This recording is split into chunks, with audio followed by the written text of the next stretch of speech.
I am going to show you exactly how to level up your Canva workflow using a simple but powerful method that gives you more control over your web domain settings.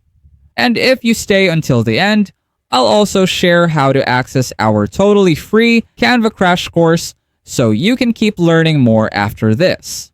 First, head over to your Canva homepage and look at the bottom left of your screen where you will see your profile. Click on it and open your settings. Once your settings page loads, scroll all the way down until you reach the domains section. Inside, you will see the option for web domain. Most people stop here without exploring what they can actually do with it, but this is where things get really useful. Click on it, and once you're inside, you'll then see your current or default domain. If you want to change it into a new one, click on Edit, and you'll then be able to enter a new name for your domain. Click on Save to lock that in.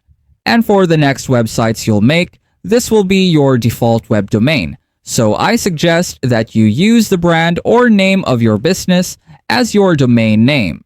If you find this video helpful so far, please consider subscribing to help YouTube algorithm show my video to other people who want to learn Canva in the easiest way.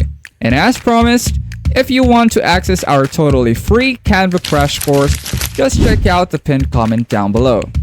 And that's it. You have learned how to access your settings, navigate to the domain section, and either set up a custom domain or import your own external domain directly inside Canva. Don't forget to join our free tutorial on how to sell Canva templates online, where we'll teach you the exact steps to create your own templates, set up a free online store, and market your designs effectively so you can start generating sales. Let us know in the comments if you have any suggested topics you want us to cover, and I'll see you on our next video.